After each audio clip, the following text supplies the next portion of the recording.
ရွှေတကုံစီတီတော်ရင်ပြင်ပေါ်ကစီတီတွေကြားမှာပေါ်သွားခဲ့တဲ့အမျိုးသားတအုပ်ကိုဖမ်းဆီးထားကြောင်းရဲတပ်ဖွဲ့ရဲ့ထုတ်ပြန်ချက်အရသိရှိရပါတယ်။ရွှေတကုံစီတီတော်ရင်ပြင်ပေါ်ကအင်္ဂါဒမြေဆိုင်စီတီအမှတ်48နဲ့အောက်ကူစီတီအမှတ်118ကြားမှာမျိုးသားတအုပ်အပေါ်သွားနေတဲ့ဗီဒီယိုဖိုင်သည်အော်တိုဘာလ1ရက်နေ့ကလူမှုကွန်ရက်မှာပြန့်နှံ့လာခဲ့ကြောင်းသိရှိရပြီးနောက်တကုံမျိုးမရေးစခန်းကစုံစမ်းအတည်ပြုစစ်ဆေးခဲ့ကြောင်းသိရှိရပါတယ်။ဗီဒီယိုဖိုင်နဲ့ CCTV မှတ်တမ်းများကိုစစ်ဆေးချက်အရရန်ကုန်တိုင်းဒေသကြီးမရန်ကုန်မြို့နယ်အမှတ်ခွန်ရက်ကွက်နေတင်မျိုးဝင်းခေါ်ဝက်နီ29နှစ်ဟာ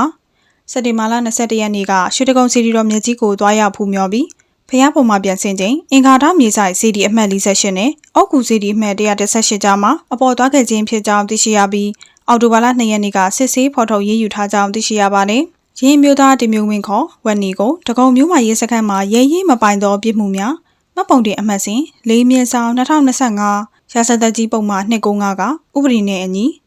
အမှုဖွင့်ရေးယူနိုင်ရေးကိုဆောင်ရွက်လျက်ရှိကြောင်းသိရှိရပါတယ်။